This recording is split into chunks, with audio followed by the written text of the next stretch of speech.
بیوی نیک ہے، شوہر اس نیک بیوی کی قدر نہیں کر رہا. بعض خواتین پردہ کرنا چاہتی ہیں، شوہر نہیں کرنے دیتا، تو یہ بھی پرلے درجے کا بیوقوف اور احمق ہے کہ تجھے نیک بیوی مل گئی تو اس کی قدر کر. ذمہ داری تو تیری تھی کہ تو اس کو نیک بناتا، مگر وہ غریبی میں اللہ نے نیک بنا دی. اصل میں ذمہ داری کس کی ہے؟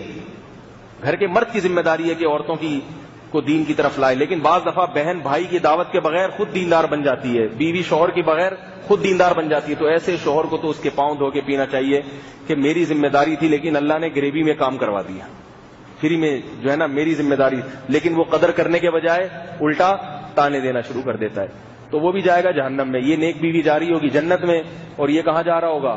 جہنم میں. پھر کہے گا بیگم مجھے بھی ساتھ لے کے جاؤ. تو وہ جواب میں وہی کہے گی جو اللہ نے قرآن میں بتایا ہے کہ انی ظننت انی ملاق حسابیہ. جنتی کہے گا بھائی مجھے یقین تھا کہ میرے حساب و کتاب سے میری ملاقات ہونے والی ہے، ان سب قربانیوں کا اللہ بدلہ دے گا، تمہیں یقین نہیں تھا. تو تمہارے جو یقین تھا وہ آج تمہارے سامنے، مجھے جس بات کا یقین تھا وہ آج میرے سامنے. تو اللہ تعالی ہم سب کو نیک لوگوں کی قدر کی توفیق عطا فرمائے اور نیکی کی قدر کی، دینداری کی قدر کی توفیق عطا فرمائے. کیونکہ دینداری پہ سکون دنیا کا ملتا ہے، چاہے ظاہری طور پر دنیا نہ بھی ملے، لیکن آخرت کی ہمیشہ ہمیشہ کی کامیابی.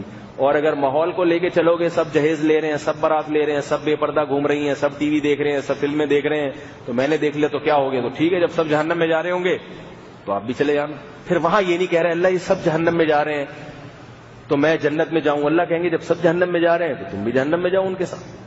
اور نیک لوگ تھوڑے سے ہیں، وہ جنت میں جا رہے ہیں، تو دنیا میں تم ان کے ساتھ اگر رہتے تم بھی آج چلے جاتے. دنیا میں تو تم نے ان کا مذاق اڑایا. قرآن میں ایک ایک چیز کو اللہ نے بیان کیا کہ کنتم منہم تضحکون، تم ہنسا کرتے تھے ان کو دیکھ کے، ہنسا کرتے تھے، مذاق اڑایا کرتے تھے. انی جزیتہم الیوم بما صبروا، آج دیکھو ان کے صبر کا میں نے کیسے بدلہ دیا ہے. تو اس لیے اپنے آپ کو ایک طرف کر دینا چاہیے، دینداروں میں ہو یا بے دینوں میں. دینداری کا یہ مطلب نہیں کہ پھر کوئی غلطی نہ ہو سکے. دینداروں سے محبت کرو، دینداروں جیسا بننے کی کوشش کرو. زبان سے کہا کرو بھائی یہ باتیں صحیح کرتے ہیں، ماحول اور معاشرہ غلط طرف لے کے جا رہا ہے، زبان سے بولو. پھر ان جیسا بننے کی کوشش کرو. پھر اگر کوئی کوتاہی ہو جائے تو انسان ہے. دیندار کا یہ مطلب نہیں ہوتا کہ آپ سے کبھی کوئی کوتاہی ہوگی نہیں، وہ تو ہر ایک سے ہو سکتی ہے، تو توبہ کرو. اور بے دین کا مطلب کہ آج کل کے جو بے دین ہیں، جو بے دینی کو پسند کرتے ہیں، بے پردہ عورتیں صرف یہ نہیں کہ پردے کو پسند نہیں کرتی، پردے سے نفرت کرتی ہیں. وہ یہ ماحول بنتا چلا ہے. نوح علیہ السلام کی بیوی اپنے شوہر کی دعوت سے نفرت کرتی تھی، وہ کلچر کو پسند کرتی تھی. تو نظریاتی طور پر تو کم از کم اپنی اصلاح کریں نا. نظریاتی اعمال تو بعد میں ہیں، نظریہ ہی درست نہیں ہے. دینداروں کو بیوقوف سمجھا جا رہا ہے اور بے دینوں کو عقل مند سمجھا جا رہا ہے.